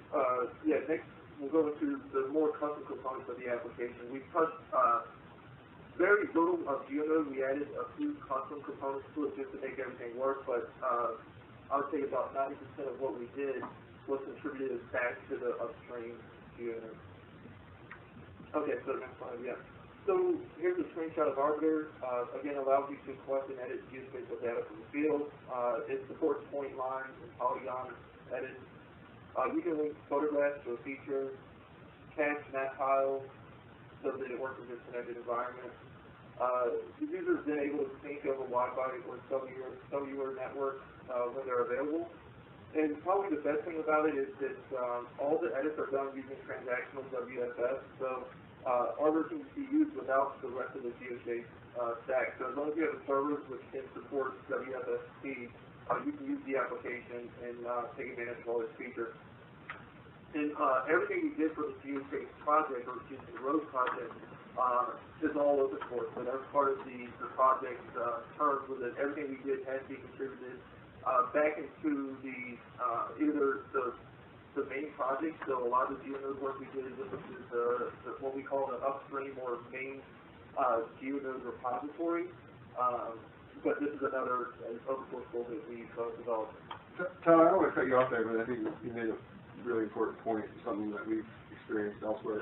We have a unique situation here at the department where our national labs, the way that they're architected is it's basically they compete for services against each other. So there's sometimes a disincentive to open source code that they develop. I think it's important for all of us involved in this effort that we make it contractual requirements, and we have done so at the Department of Energy, that the code and the effort and resources that go into our funds go into is contributed back to the community as code too. So just to make that point. And I'm pretty sure that we literally had no option but to go ahead. Basically, when we're going through trying to basically propose roads, etc., we actually had to have a lot of support to try to make that happen. And actually, that's part of the reason why the project was called Road, honestly. But yeah, we actually had to put effort to make that happen, and everybody was on board because everybody understood. Really, the main reason why was because you don't want to have to pay a lot of maintenance fee afterwards, and you want to let everybody to take advantage from it for different projects. For example, the demo that Connor was about to show, that we can show some of the time, we actually just used road for an international association of firefighters. We customized Geonode for them. We used MapRoom. We added a bunch of features they wanted, and guess what? Now it's in the baseline, and everybody can take advantage. So yes, we're on the same page with you, and we do highly recommend it. Yeah, and another benefit of that is the fact that this application, the main, I think, use was it, or I guess the main featured use was humanitarian aid and disaster response scenarios, where you may have organizations like Coteco in Honduras that normally with software you may have some export issues when you try to export, especially closed source software that was developed for the government. So this kind of made it a no-brainer. There were absolutely no export issues whenever we went to these other countries and deployed an instance for them, and then they could send their data that they collected. They could send it back with US Southcom or Pacific Disaster Center or Department of State HIU. So there were a ton of benefits out of that, and again, I think that more federal contracts should operate like that if it's feasible and makes sense. So next is MapRoom. Again, a lot of our work went into this web map for editing feature data and interacting with Geonode. Built on OpenLayers, Bootstrap, and Angular, and this allows you really to take advantage of a majority of the Geonode functionality. You can view history of layers and features, so every change that someone makes to a feature, whether it's on an attribute or the feature's geometry, is captured in the commit log. You can go back into essentially the blame functionality if you're familiar with Git, where you can see what users in the application modified what attribute on a layer, and then you can revert any of those changes as well. So it gives you this super powerful control over your geospatial information. And you have the same capability as Git, where you can revert to any state of the entire data set and see how it looked, years ago, or you can go along with that. But it also uses the synchronization aspect too, so you can synchronize your Geonode repositories with remote repositories. All of the geoshapes are set up to kind of make this almost trivial, so you just add the URL essentially of the other geoshape repository, and you can sync features back and forth with that. And I apologize, I wanted to give a demo of all this stuff, but I'm just going to be there today. So and you can export all that history into a CSV as well. So for some people it makes sense, like if you're capturing, you typically don't want to capture real-time information in here, but we've seen some use cases where people have, and it was helpful for them to export the commit history in various formats, mainly the CSV format. So here's the screenshots of it. Again, no real focus to the demo, but you can see the very bottom leftmost screenshot has the basic view with the table of contents. The user has clicked on a feature, they're getting the feature info window. The screenshot immediately to the north of that is the commit log, so you can see all of the green feature commits are additions to the dataset. All of the yellow commits are modifications to the dataset. And because it's Geonode or Git, you can do both additions and modifications in the same commit. So you can see the very bottom one is a commit that has both additions and modifications to a single, or not necessarily a single feature, but multiple operations in a single commit. The next screenshot is the Sorry. No problem. That is a view that you get when you inspect a commit. So if you click on a commit in the history, you get this view, so you can see that the user actually moved the geometry of the point. And again, sorry, it's a little bit hard without me being there to illustrate this, but you can see the yellow point has been moved to the east of the stadium a little bit more. So, this essentially shows you the entire feature attribute and geometry before and after, and then you can take either the left side or the right side. So you say, yeah, this geometry is correct, it should be moved here, or maybe it shouldn't, or vice versa. The last thing you see is the conflict resolution that Patrick also mentioned earlier. Because this is Git and that people could modify data on different servers, we had to support conflict resolution. So this is when one user changes a feature on one server, one user changes the same feature on another server, and tries to merge them together then you'll get a conflict, and the user can resolve this in a three-way merge where you can pick and choose each side, the best of both sides, to create the final commit in the state of the data as you would want it represented. Okay, next slide. So this is some housekeeping. Again, everything's open source and on GitHub, so you go to github.com/rosejptd and find all these projects. We use Chef for our deployment and continuous integration, so if you're interested in just trying this out, you can probably have a road instance up or a Geoshape instance up in about 20 minutes. That's how long the entire Chef provisioning process takes. And you go to the next slide, which is geoshape.org. That's where you get more information about Geoshape in general. And that's the end of it, but I'm happy to answer any questions if there are. I think we'll have to hold off on the questions, but I think we all thanks for the presentation and well, thanks for the work that actually made it happen. In an effort to consolidate some time, we'll have to move the projects, and I'll ask that Army Corps and State Department and myself just stick to content that we haven't yet covered by other projects. Yeah, so this will be really fast because I have no slides, and thus I'll just tell you a story. So my name is Liz Lyon. I work for the Corps of Engineers, represent part of the Engineer Research and Development Center, which is a consortium of research labs. And there's two things that I want to kind of tease out, because there's been a lot of questions that I think that will beg into some further on follow-on discussions. But what we really do in our lab, and similar to other federal agencies' lab structures, is seek opportunities to internally take advantage of our core competencies, as well as leveraging our broader agencies' funding, meaning the Department of Defense mechanisms, to really advance technologies and to really start thinking towards the future requirements of our users. So I started this a little bit tongue-in-cheek by saying I'm just going to tell you a story because that is fairly relevant. One of the things that we noticed a gap with was when we started to think about especially vector-based social geospatial information, is we were lacking the capability to really start sharing it, to collaborate with it, to interact with it, and more importantly, to rate it, and to have some of the other social features that you see coming through social media technologies and really through the paradigms of crowdsourcing and citizen science. So we needed to ensure that those features started to make their way into technology bases.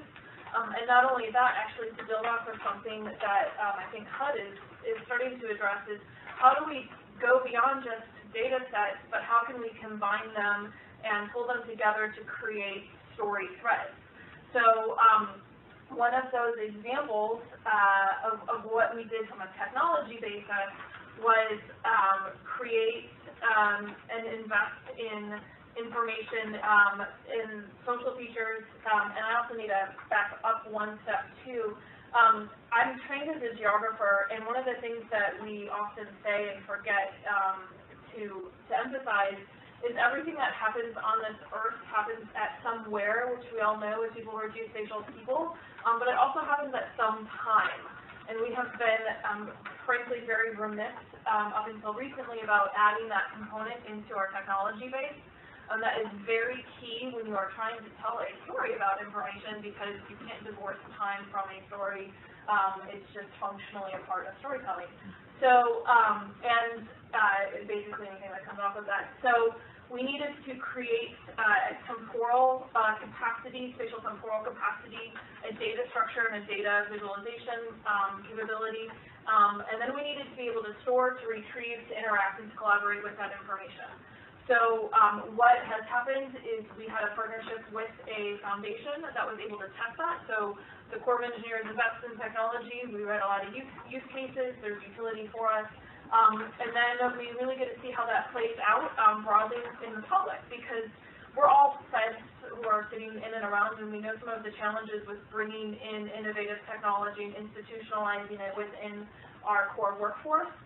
So we just kind of work to try and creatively think of different ways to test things, so that when we do get to a point where we're trying to add more rigor to our narrative context with our information, our analytic products.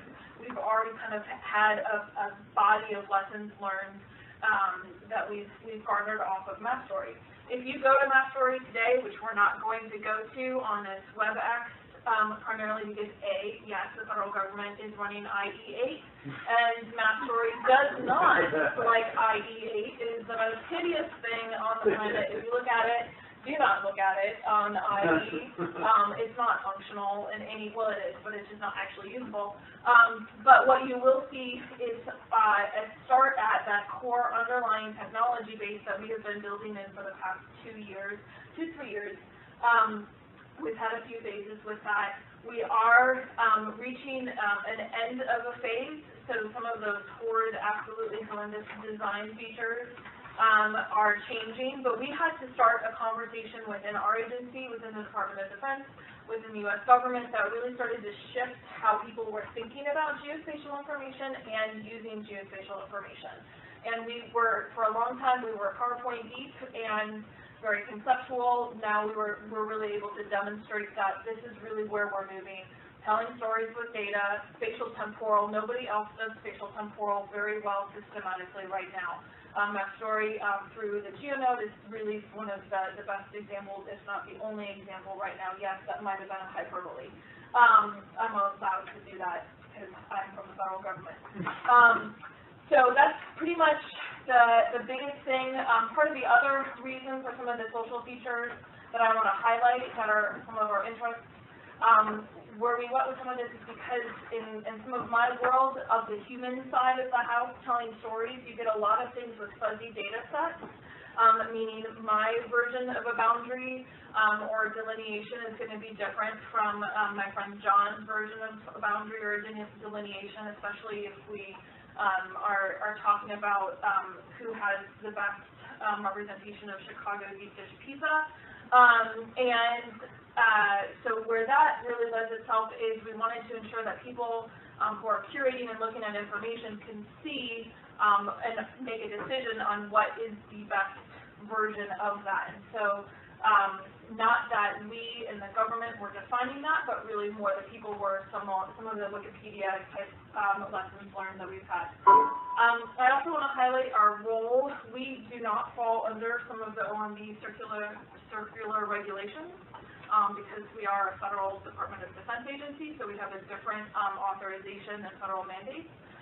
But what that means is, while we have some other things that work in our back end and pipelines for our requirements, we really do appreciate being a part of these dialogues, and successfully for the past 2 years, 3 years with the MapStory and the Rogue instantiations, I think we've demonstrated that really we're seeking to change how we do business and how we shape technology investments, and really looking to collaborate as much as we can. So at some point, we did highlight the one thing that wasn't said about the Rogue JCCD. That has officially ended. So if you're expecting Rogue to do more technical development, sorry, it happened over 2 years. It's done. It's similar to how the DOE labs also incubate. That was an incubation, and it moved on and it transitioned. Same thing with MapStory. It is ending, but that doesn't mean that there's other stuff that can come up new in the pipeline, and it helps us win some of our, same thing that our friends in DOI have agency issues with. It helps us when we can show collaboration, and we're more than willing to talk about that. I think that's enough for now, because I could talk about lots of other things. Done. Mic drop. Thank you. Patrick? Yes, fine. Yeah, you sent some. Yeah, so hi everyone, I'm Patrick Before. I'm the Web GIS developer at the Humanitarian Information Unit. And so I was technical lead for HIU on the Rogue project, as well as our other Geonode efforts. So HIU's mandate is really about, part of our mandate is about information sharing between communities that don't usually talk to each other. So we're all about making sure USAID, State Department, Defense has a mechanism in place to share open data with humanitarian communities, so UN, NGOs. And the road project's like the technical manifestation of really that mission. So I don't need to go over this slide on Rogue. So HIU was Deputy Transition Manager on Rogue. Pacific Disaster Center was primary. So it's kind of incubation, kind of a similar concept. So it's incubated in Rogue, and now we're supposed to actually deploy it operationally. So there's a couple operational demonstrations of the technology, as well as technical demonstrations in Honduras and the Dominican Republic. Most of them were like hurricane exercises, but there was also special event support for Independence Day celebration in Honduras, which was successful as well. So HIU, we focused our participation on organization-to-organization sharing of information, as well as extraction of foundation data and points of interest data from OpenStreetMap. So that's an important concept, is that with GeoGig, and I'll go over this later, you're able to synchronize data sets between individuals, but it's also about getting organizations to share information. So one data point gets created once, and it can flow from like one NGO to you know, the UN to HIU to the DoD guy on the ground that needs to like schedule flights in and out of an airfield.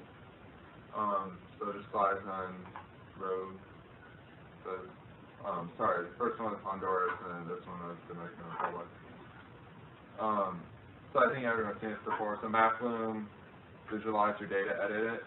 You can also bring in external services such as satellite imagery. So we have an Imagery of the Crowd initiative where we're providing satellite imagery services through Amazon Web Services. So you're able to bring those in too, which I think is really important. You can also bring in Bing Aerial and some other basic base maps. So I'm just going to burn through a lot of slides. Yeah, so outline. So we have a larger Cyber GIS initiative, and Geonode really falls into the data management tier of that. But we have things going on at the other levels as well. Special note, I guess on the database level, we are using Amazon RDS and successfully, so it does work. From what I understand, though, it's not FISMA moderate approved yet, so we talked about the RDS is approved at all. You're using Postgres, right, in RDS? Yeah. Good, wanted to make sure. So for the Geonode backend, for not the raw data is stored in GeoGig, but you can store snapshots of that information in RDS or the Geonode catalog. So HIU, we have a couple objectives for using Geonode. Why we're all here today: open data, and then we want to connect the interagency within the U.S. government, facilitate sharing, and then internal workflow and processes. So get your shape files off of the shared drive into an enterprise database. So we have multiple plans for this technology. I'd say we got Geonode approved for the internal network, so we're pretty much ready to go on that. Just need to actually deploy it. And for GeoShape, Android is not approved yet for Department of State cell phones, so we're waiting for that to happen before we can really push data from a disconnected user, you know, outside the wire in the field, and pull that data back. So this is really notional network.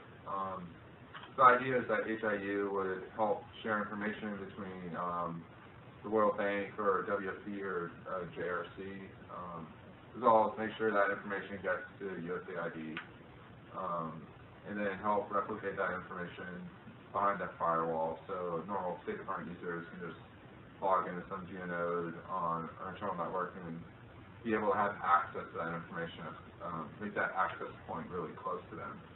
So we really want to replicate information around the world in all of our embassies. So initially, this is really where we're at.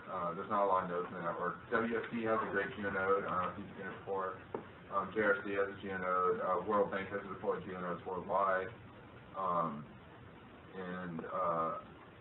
So yeah, but the goal, and I think why we're all here, is a distributed network, and every agency has their own network, which is kind of what I was showing. So basic deployment model for your internal network. You can bring in data from multiple users in the field at headquarters, as well as feed in information for like automated systems. So that would be like hurricane tracks and stuff like that, or payment, NDVI, naturalized difference vegetation index, or whatever you want. Feed it into your enterprise database, Oh, an important point, GeoGig itself, the technology, only works for vector data. I think that was implied, but it's not for raster information. But the idea is with deep permissioning, you're able to share information, a high volume of information, and very, very quickly between, you know, non-government organizations as well as your traditional partners within the U.S. government. So sharing foundation data, infinite data. The NGOs really want to protect their PII, and we need to give them the ability to do that. As well as people in the military, first question is always like, am I sharing like the locations of American troops or something? I'm like, no, you don't have to do that. Be able to share what you want to share. So we are on over this. So I think there's convergence, keywords. Since it's an open interoperable system, you can visualize the data through multiple platforms. So web platforms, Google Earth, desktop applications. And then you're also really able to merge with GeoGig your OpenStreetMap ecosystem with your normal GIS ecosystem. So the current ecosystem for OSM data, there's a lot of limitations. There's a couple of services out there that each have their own pros and cons. There's these weird formats that, you know, make sense for the OpenStreetMap community, but normal GIS analysts don't really know how to deal with them. And then it's really hard to get like the full pipeline of information from OSM into your system. So raw OSM XML, pretty thing. This is what it looks like in ArcGIS if you break it down in a table format.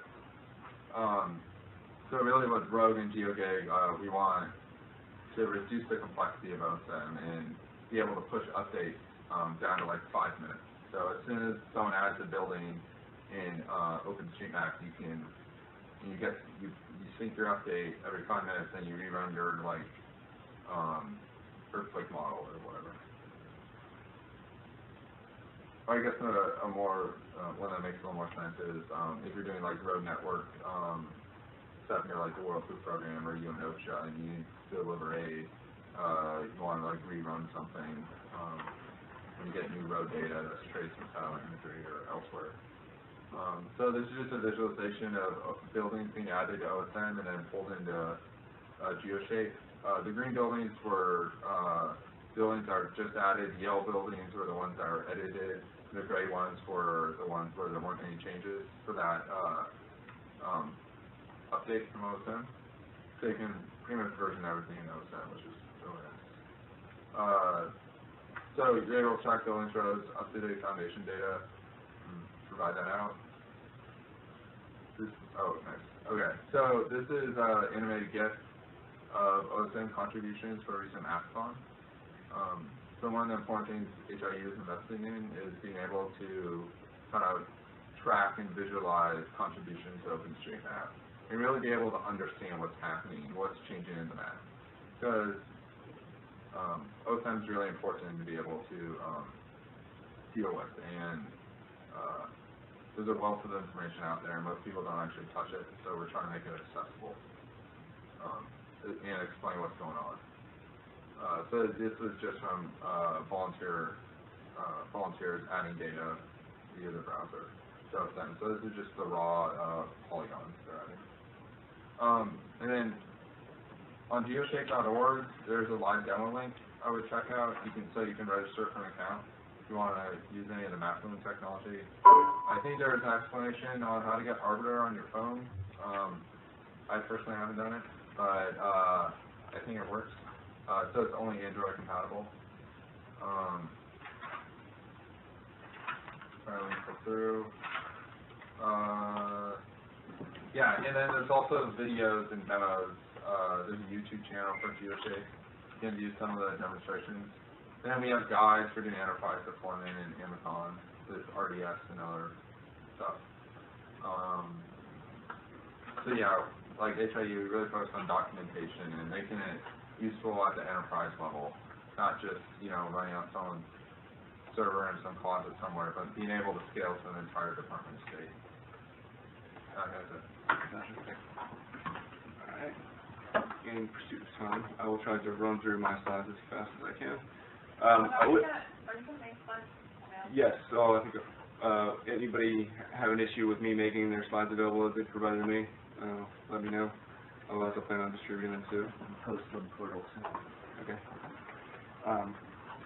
I think before I get started on this and just showing an update and also, I think it would be good for us as federal project managers, project involvees, developers to stay in contact after this. Obviously, I meant for this to serve as an introduction meeting, knowing that half the battle and half the concept of pulling this together was to provide each other context and what we're up to. But obviously knowing we weren't going to answer all our questions. But with that said, I'll probably circulate after this a survey to see what areas of interest, specifically tailored to Geonode and the capabilities there of each team, see if we can align our interest in investments and resources in a better way, not to. So I'll get started real quick, and then if there are any other questions at the end of this, we can probably tee them up for another call or figure out the best way to handle them. So NEPA node, as I said before, we inherited this project about 8 months ago, and been running with it since. We've really been focused mostly on the content because I really didn't have that much money to work with.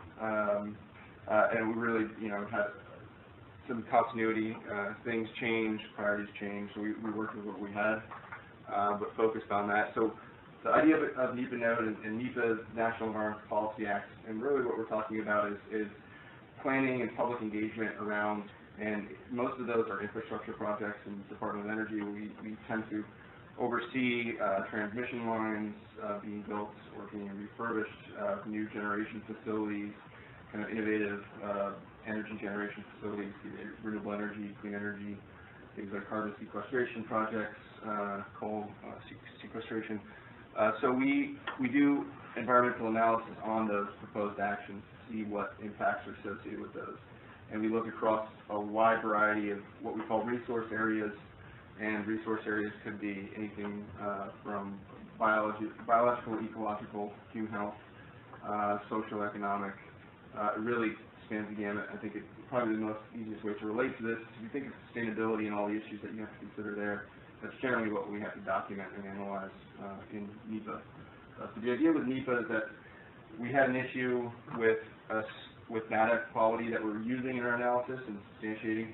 And for those that are unaware of the process, it is quite litigation prone, if not conscious. So the data used in analysis can be brought into question. So we try to standardize, centralize, and make available the most current and accurate nationwide data available for particular resource areas or to help inform particular analysis of an area, environmental, social, or economic. And so we currently have 280 national data sets, 80 maps. The maps are, at the moment, thematic, but I'll get into the next phase of this. We have a Word document that's, the most accessible form for those non-GIS savvy folks. Here's some of the unique uses of the site. We make available all of our active environmental impact statements and environmental impact statements of the most complex projects, large linear projects like transmission lines or pipelines. One example would be the Keystone Pipeline is one of these. Just to give some context, we're using a companion of a map warper, which is another non-related tool, but we're using that to basically take images from these documents, which are in the orders of magnitude of 1,000 to 10,000 page documents, and taking the overview maps of those and actually adding those to map warper, georeferencing them in the web-based application, and then those become automatically a web mapping service that we can then add dynamically to Geonode.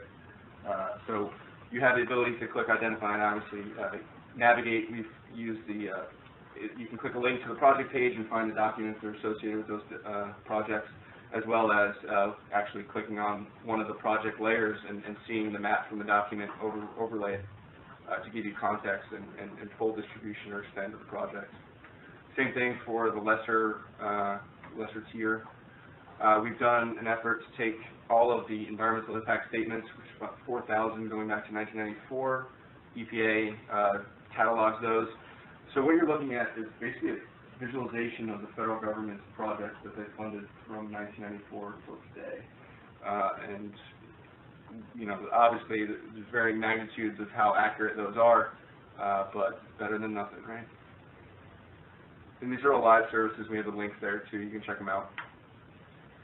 This is an effort I'm currently kind of half involved, leading an effort for the President's implementation of the improving the permitting and review for infrastructure projects, which is an interagency effort, leading kind of the data portion of that. And what we're doing here, what you're seeing here, is a map that takes the geographic representation of how a particular environmental permit or health permit or review is delegated to. So EPA delegates a lot of its authority under Clean Air Act, Clean Water Act to the states, so we represent that by state.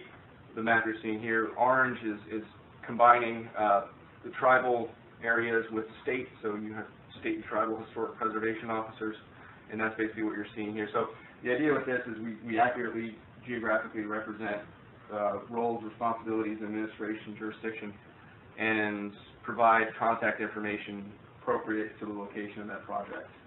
So you can see for your project area who's got jurisdiction for which project.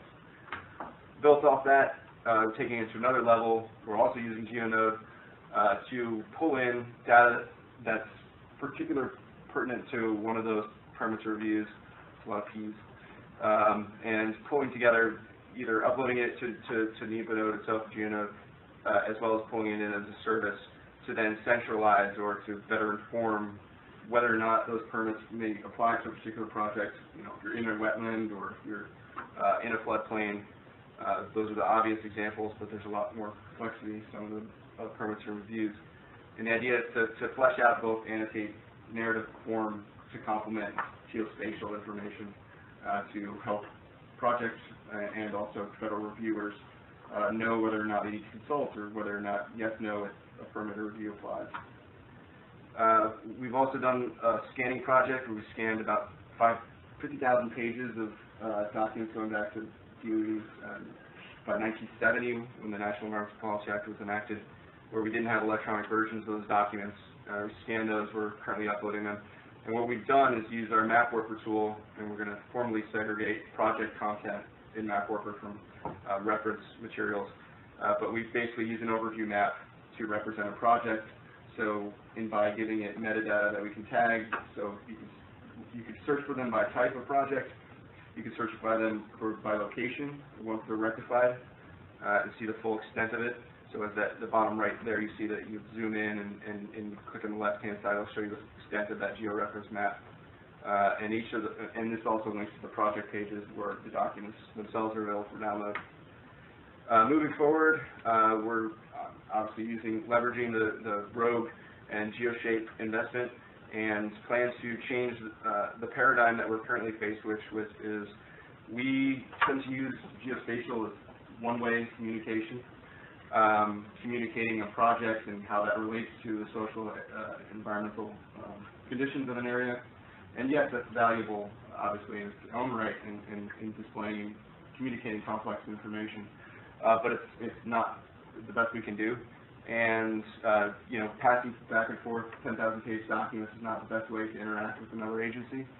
And we're trying to change that paradigm to some extent by trying to move collaboration primarily into a map interface to more of a spatial, visual context to provide two-way street and using kind of GeoGit as a way to version or to segregate or silo communal stakeholder engagement, interagency engagement, public engagement, allowing them to actually comment on the map or to contribute back valuable information that we just don't have as federal agencies, kind of on the boots, on the ground context.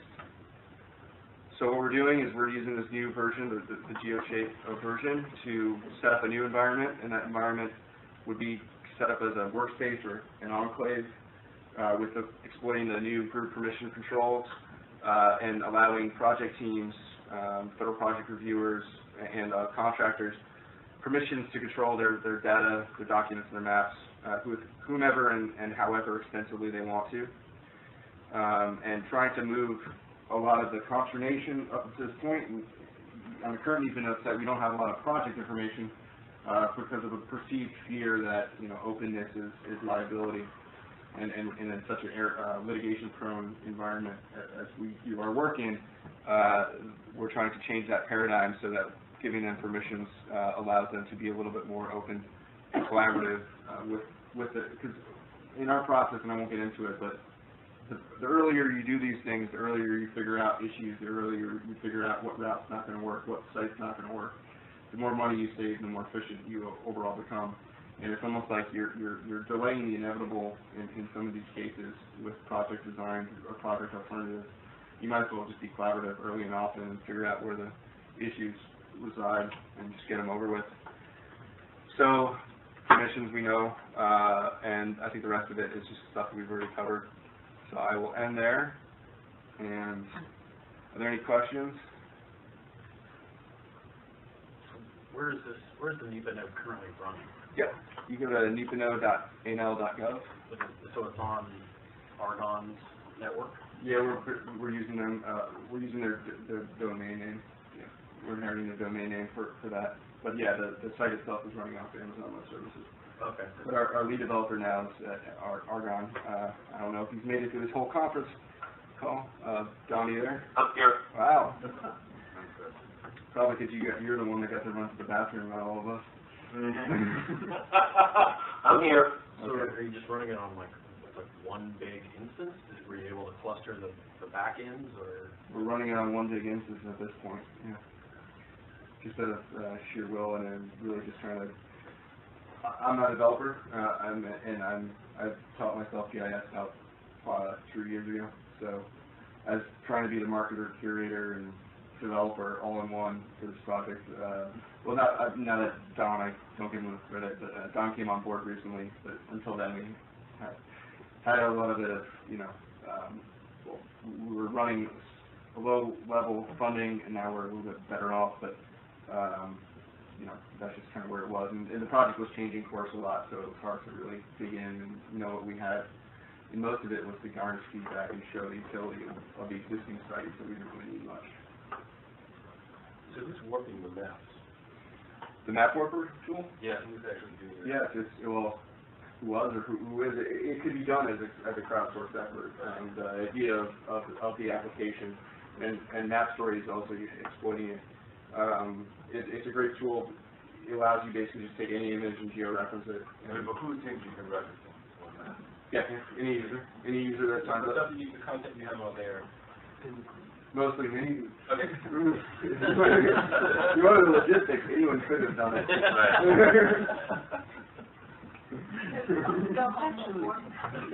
asking a staffing question. Yeah. Practically. Yeah, is there any place to try to do crowdsource that? Yeah. We would like to expand it to other agencies, get their projects out there too, because, you know, there's such a wealth of information. I mean, there's a lot of effort that goes into these things.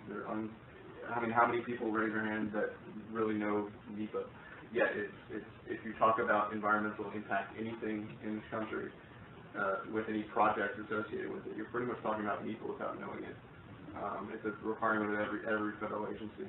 And like I showed you with that environmental impact statement map, those are 70 agencies that all have their own NEPA programs. So John, can I ask one question about performance? I don't know if you have a precursor system to NEPA node.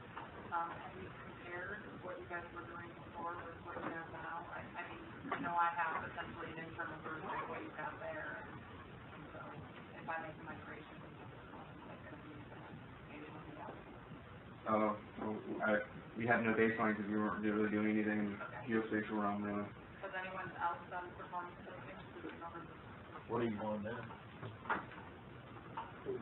Yeah, I think I know that we've done it before something to say,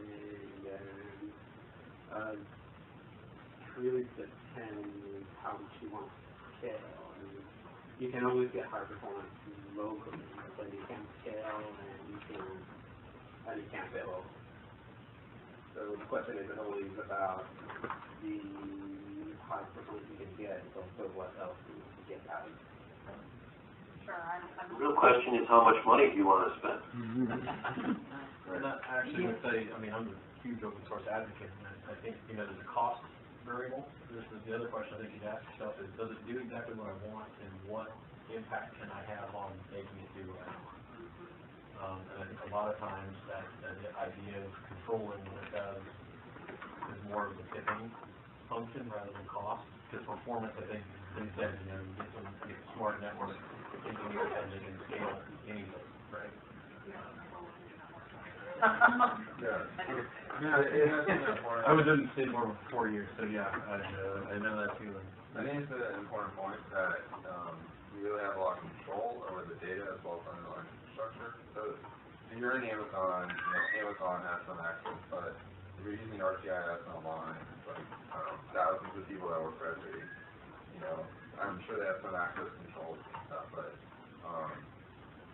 you know, when you're using open source software, you can just like, you know, do your own deep permissioning and everything. That'd be part of the stack. Right, yeah. No, that's what we're saying, you allow them to do this control a lot. In terms of performance at scale, Oh, yeah, I'll cut you off, but who do we still have on the phone? Okay. Jim. Alright. Hey, this is Ken. This is Ken, yeah, so great discussion today. Great talk.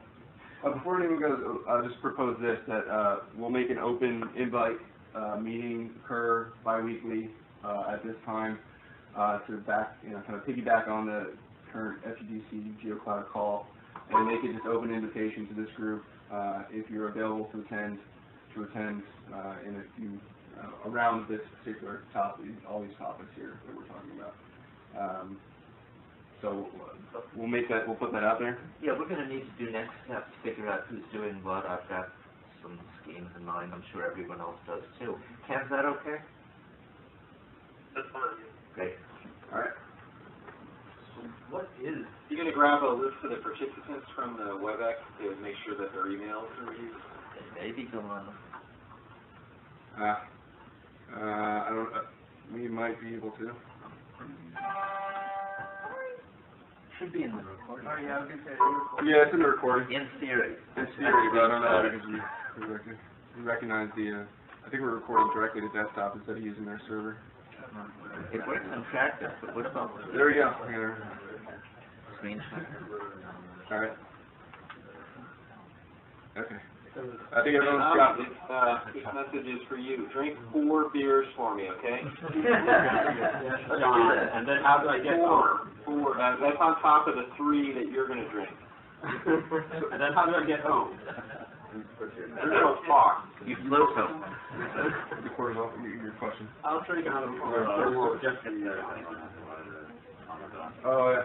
Well, you know, I mean, one thing we haven't highlighted in this meeting is that the foundational leadership role that the rest of the Geonode group that I invited to, Ariel and the World Bank, and I would have to list a lot of people here, but if you're invited, you're one of them. So is there anything that you, if you're still on, want to add or to remark on? You know, actually, this is John Geonode at the U.S. Geological Survey. I wanted to, I think someone at HUD was mentioning how they are looking for a vehicle to go to after Geocloud. I wasn't sure if this was relevant, but the DOI Foundation Cloud, the task order that that's about to hit the streets as an RFP for the GIS hosting task order. I think it's open for anyone, for any agency. We just got in line for that one. We've been speaking with some people, I think Lisa Arterberry. So I don't know if that's something that needs to be brought up or get that out there, but they're starting to talk to people about requirements for that. And it's going to be based on the ArcGIS AMI that we built in Geocloud and the OpenGeo Boundless AMI that we're building, or supposedly. I think, Ken, didn't we talk about that briefly on the Geocloud? Can drop off. Can drop off, yeah. I think If I remember correctly, this is Rob from HUD. You're right. That was me delegating about what to do after the incubator period is over. I think Ken brought this up on a Geocloud status meeting. Well, Robert was there. Maybe his memory's better than mine, but I kind of feel like he was saying it wouldn't be quite ready by the end of February. You think different? Well, the rumor I heard, which Ken are you talking about? Robert Hill. Shaker. Yeah. Ken who? Shaker, who's our government lead on FGDC. Oh, okay. I was trying to get, I was just talking with some of the DOI folks about this yesterday, because they're getting requirements from my team, and basically we're given the requirements for the project that we currently have as a graduated project in Geocloud, and they kind of, I sense that they think that the RFP is going to hit the streets probably within the month. And rumor had it, maybe 2 months ago, rumor was that they wanted to award this thing by the end of the calendar year, which that's probably not going to happen now. So we're kind of looking at maybe something happening in the spring or early summer. So, who knows when all this is going to play out. Because there's so many things that can delay it. Hey, John, I don't mean to cut you off. I think we're gonna close out the meeting. There's a couple of Who is the lady's name that you just mentioned that you were talking to over DOI? Lisa Arterberry, I believe is her name. Okay. So maybe contracting could be the topic for one of our... Yeah, it can be contracting and vehicles we talked through. As far as technical considerations or any of the coordination moving forward, are there any comments? I know I plan to follow up mostly on thread email, but would propose that I think a survey that kind of documents where people's ambitions were, specifically talking about generic topics like web processing models and kind of thinking about investments from a modular standpoint from Geonode and thinking a little bit more strategically as an interagency group, not just on this effort, the CKAN effort, but also on Geonode too. So I think that meeting that we're talking about setting up bi-weekly would not just be specifically to that, but also on technical, nuances within the Geonode or within CKAN too, and just not making it part of that overall effort.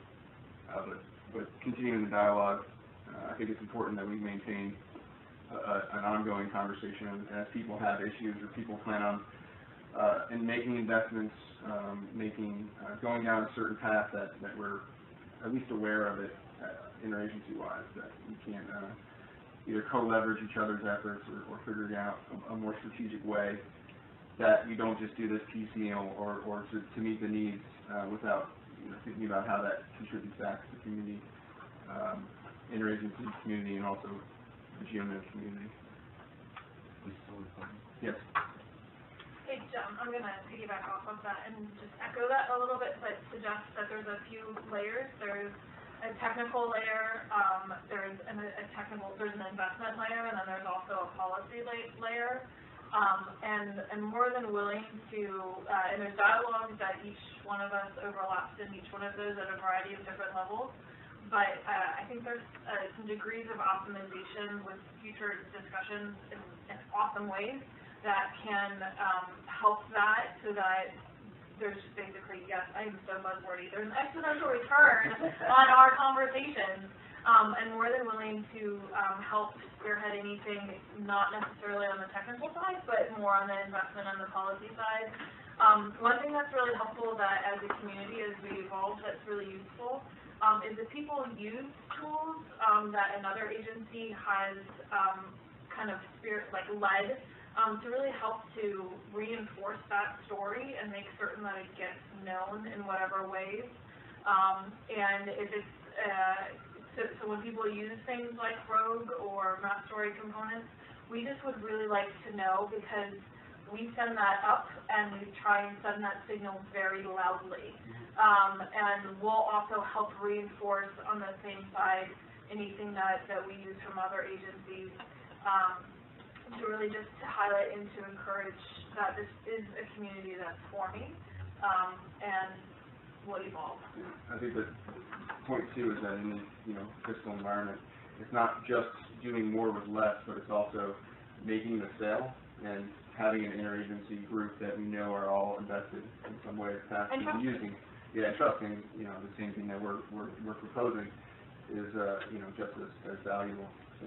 And if there's a question on things like, I know a few questions were raised, like, has anybody done the cost-benefit analysis on such and such? Maybe nobody here has done that immediately, but I bet somebody has somewhere. It just is a matter of asking that. All of us actually benefit from the answer of that question. So sharing some of those, and I think it's no stupid questions, because we probably all ask them at some point. So just want to say thank you for bringing some of the issues up that are definitely there. If somebody hasn't addressed them yet, they're going to address them at some point. I hope that, and I think I've made this point too, but this is just serving as an introduction, so hopefully we don't just go off in our own ways. So, but with that said too, is I didn't expect to cover all the issues, technical or not, policy-wise, around this topic, but just to make it aware of our intentions, or at least the vision for it. So, Robert, did you want to? You said you wanted to. Did I? Well, did you? so we'll talk again in a couple of weeks. We really need to talk about what we're going to do about this, not just talk who it would be to do something about this. I have concrete ideas that are new enough that I'll do it when we're not recording. We'll talk in a little while.